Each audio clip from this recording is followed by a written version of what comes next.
Hello all. In previous classes, we are done with the introduction of the balance of payment and the format of the balance of payment. In today's class, we are going to study about the components of the balance of payment. So these components you can find in the format of the balance of payment itself.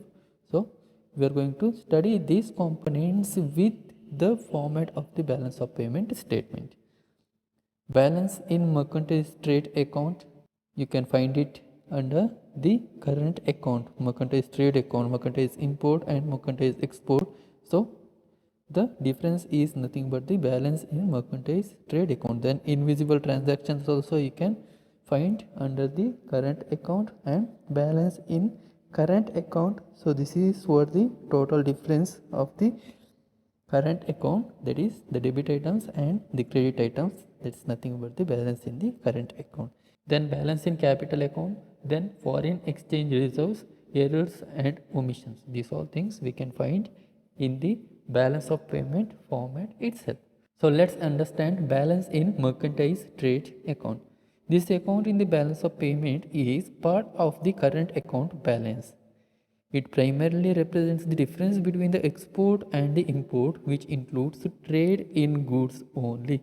See, under the format itself, you can see the mercantile import and mercantile export. That means only a goods. About the invisible items, we have written it in the next columns. Am I right? So, mercantile import and mercantile export includes only a goods.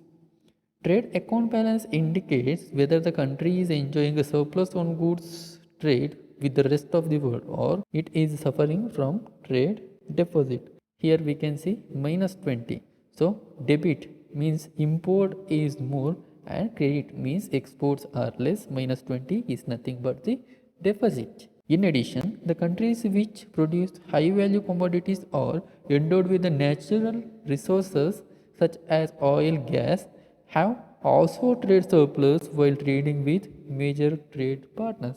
So usually those countries which is having a good resources, which is having a high value products, enjoy the trade surplus while trading. So countries like USA, Germany, China, Iran, Russia and Saudi Arabia fall in this particular category. Invisible transactions. Invisible transactions are the account of trade, generally trade between the countries on account of providing the services. So usually these all are the services we can see.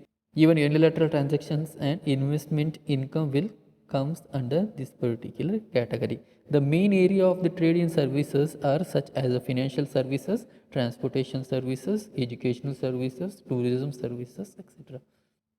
The current account of a country includes both trade in merchandise as well as services. So next part is balance in current account. This represents the overall current account balance including the trade in goods and services.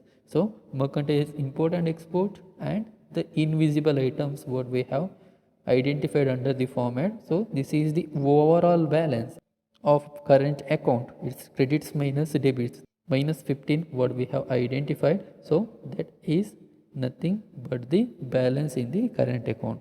Developing countries like China, India, Brazil, etc. have the comparative advantage in providing the services to the developed nations as they have own human capital. So, as you know, in India, the human resources are good and cheaper, and that is why the service takes the major part in the balance of trade. Example, providing informations and outsourcing related services to the countries like USA has become one of the leading sector which drive India's growth story. Okay, so service sector is growing rapidly nowadays.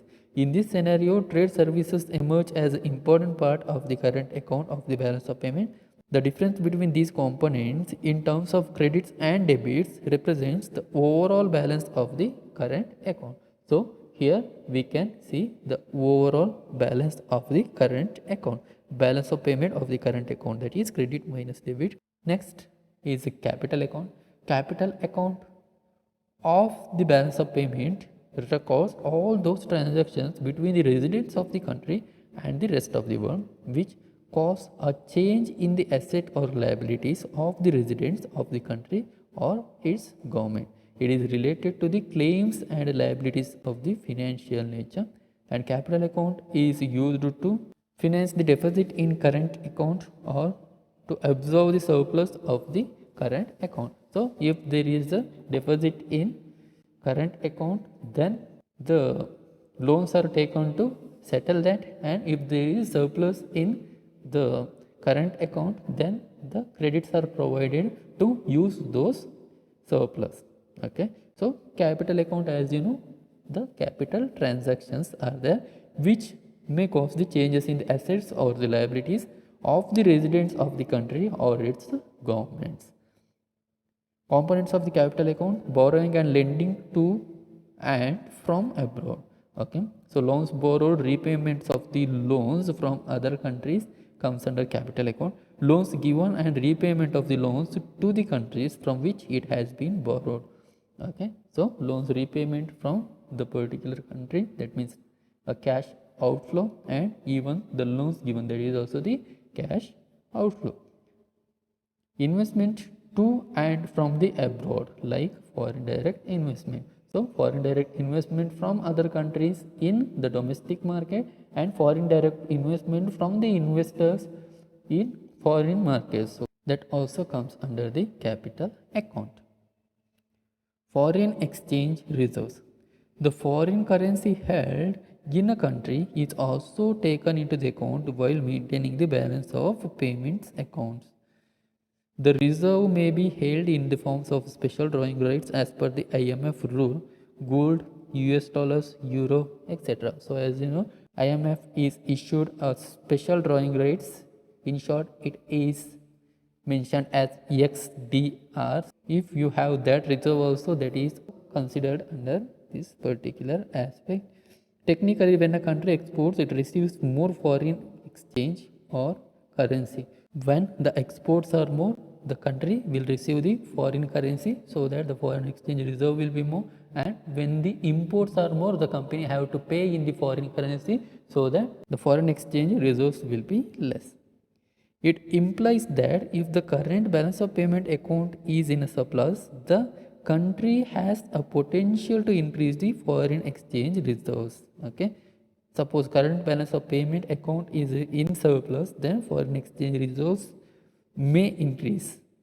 The same is also true for the capital account. It's also applied for the capital account. On the other hand, if a country imports more, it has to pay from the foreign exchange reserves. Okay, suppose if there is more imports, then the country has to pay from the foreign exchange reserves.